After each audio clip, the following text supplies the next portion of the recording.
नमस्कार प्यारे भाइयों बहनों, कैसे हैं आप लोग। MPESB जो मध्य प्रदेश में तमाम तरह की परीक्षाएं आयोजित कराती है, जिसका पहले नाम अब वर्तमान में क्या है, ESB एम्प्लॉय सिलेक्शन बोर्ड। उसके पहले जो नाम था इसका वो था PEB प्रोफेशनल एग्जामिनेशन बोर्ड, और उसके पहले नाम था व्यापम।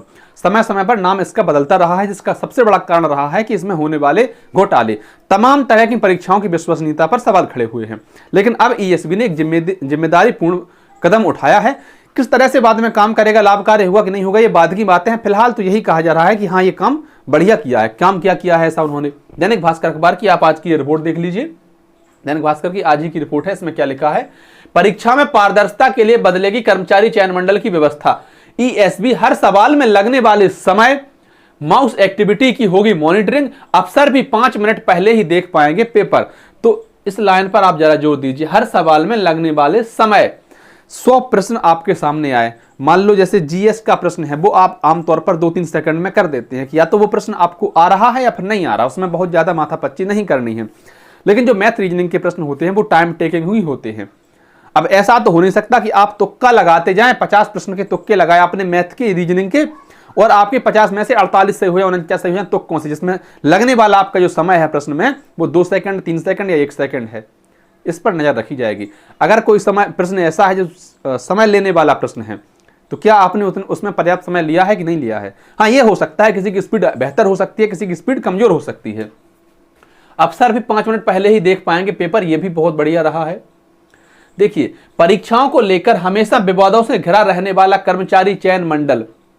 और हाँ, माउस एक्टिविटी पर भी नजर रखी जाएगी आपकी कि आपका जो माउस है वो किस हिसाब से घूम रहा है, भाई कहाँ है। UPSI में एक परीक्षा हुई थी, उसमें ये चीजें जांची गई थी, क्योंकि बहुत सारे लोगों के बहुत बेहतर प्रदर्शन आए थे, जबकि उन्होंने जब उनकी CCTV देखी तो उन्होंने कुछ किया ही नहीं, बैठे रहे शांत। ऐसे लोगों को बाद में हटा दिया गया था, 60-65 लोगों को, और उन पर FIR भी हुई थी। परीक्षाओं को लेकर हमेशा विवादों में घिरा रहने वाला कर्मचारी चयन मंडल ESB नए साल से विभिन्न भर्ती और चयन परीक्षाओं की व्यवस्था में बदलाव करने जा रहा है। अब प्रश्न बैंक देने वाली, सिक्योरिटी और परीक्षा आयोजित करने वाली सभी फर्म अलग अलग होंगी। साथ ही ऑनलाइन मोड पर होने वाली परीक्षाओं में, मैं एक बात बता दूं, ESB में ज्यादातर मतलब सभी परीक्षाएं ऑनलाइन ही होती हैं, और ESB ही एकमात्र ऐसी संस्था है जहां तक मुझे पता है जो तुरंत पेपर के अपने नंबर बता देती है। साथ ही ऑनलाइन मोड पर होने वाली परीक्षाओं में परीक्षार्थी द्वारा की जाने वाली माउस एक्टिविटी को भी वॉच किया जाएगा। किसी ने प्रश्न पत्र औसत समय से पहले कर लिया या परीक्षा के बिल्कुल अंत में ही सही प्रश्नों के उत्तर दिए तो दोबारा चेकिंग की जा सकती है। हाँ भाई, इस चीज को देखा जाएगा। किसी ने अगर औसत जो समय है, मान लो 2 घंटे का टाइम दे रखा है, आप मानकर चलिए कि 1 घंटे 20 मिनट या 1 घंटे 30 मिनट में तो कर लेते हैं, लेकिन अगर आपने 20 मिनट में ही कर दिया, 30 मिनट में पेपर कर दिया पूरा, तो फिर आपको आपका रिव्यू किया जाएगा, भाई साहब आपको फिर से देखा जाएगा। या फिर आपने बिल्कुल लास्ट में 5 मिनट में सारे ऑप्शन लगा दिए। इसके माध्यम से यह भी देखा जाएगा कि परीक्षार्थी गतिविधि ऐसी तो नहीं थी कि उसने उसे हल करने में ऐसी तकनीक का उपयोग किया जो प्रतिबंधित है। हाँ, यह भी देखा जाएगा कि आपने कोई ऐसी तकनीक जैसे मोबाइल वगैरह का उपयोग तो नहीं किया है। अच्छा, मुझे ऐसा लगता है कि मेरे साथ यहां पर समस्या भी हो सकती है, क्योंकि मुझे किसी भी प्रश्न में अपेक्षाकृत समय कम लगता है। MP पुलिस के अभी हाल ही में मैंने 100 से ज्यादा प्रैक्टिस सेट लगाए थे, मतलब पिछले साल, हाल ही तो नहीं कह सकते। तो 100 से ज्यादा प्रैक्टिस सेट लगाने में भी मुझे किसी भी प्रैक्टिस सेट में 1 घंटे से ज्यादा का समय नहीं लगा, और नंबर मेरे वही औसत रहे हैं 70 से 80 के बीच में। हाईएस्ट 84-85 भी आए हैं, लेकिन 70 से 80 के बीच में ज्यादातर रहे हैं नंबर। तो ये चीज रहती है कि आपको आपकी हैबिट किस हिसाब से, क्योंकि हम जहां पर पढ़ते थे उनका काम ही यही था, वो कहते थे कि नहीं भाई समय पर विशेष ध्यान दो, सवाल तो हर कोई कर लेगा, क्या आप टाइम पर कर पाएंगे। उसी चक्कर में स्पीड इतनी ज्यादा बन गई कि अब वो कई बार तो बहुत बेसिक सवाल गलत हो जाते हैं इसी जल्दबाजी के चक्कर में। जब हम उस समय पर SSC की तैयारी करते थे, और SSC का जो पेपर आता था ये CHSL वाला, वो 200 प्रश्नों का आता था, 50-50 प्रश्न होते थे प्रत्येक सब्जेक्ट के, से 2 घंटे का समय होता था।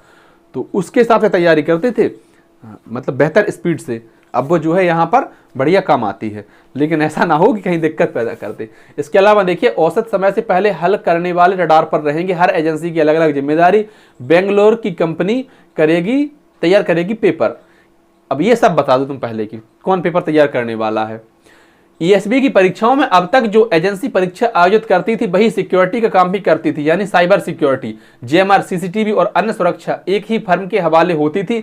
लेकिन अब परीक्षा अलग अलग फर्म लेगी और सिक्योरिटी दूसरी फर्म संभालेगी, इससे सभी की अकाउंटेबिलिटी तय होगी।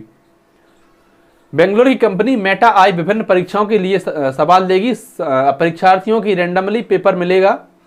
ईएसबी के उच्च अधिकारी भी इसे केवल परीक्षा शुरू होने के 5 मिनट पहले ही देख सकेंगे। सिक्योरिटी का काम नोएडा की इनोवेटिव व्यू कंपनी देखेगी। कौन सी एजेंसी एग्जाम कंडक्ट करेगी यह भी तय हो चुका है। मेरे विचार में भाई साहब ये चीजें तो सामने आनी ही नहीं चाहिए जब तक कि इनकी जरूरत ना पड़े। हाँ, अगर कहीं दिक्कत हो जाए तो फिर निकालिए किसकी क्या जिम्मेदारी थी।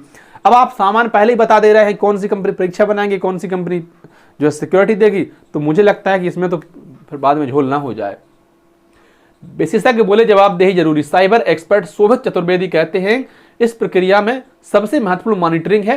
ठीक है, जो भी है, लेकिन कुल जमा बात यह है कि ईएसबी ने एक महत्वपूर्ण बदलाव किया है और अब जवाबदेही तय होगी। सभी जो भी इसके लिए जिम्मेदार होंगे, कुल मिलाकर युवाओं के भविष्य की बात सोची जा रही है। धन्यवाद प्यारे भाइयों बहनों। वीडियो आपको अच्छी लगी हो, जानकारी आपको पसंद आई हो तो वीडियो को लाइक कर दें, अपने अन्य साथियों तक साझा कर दें और अगर आप चैनल पर नए हो तो चैनल को सब्सक्राइब कर दें। आभार।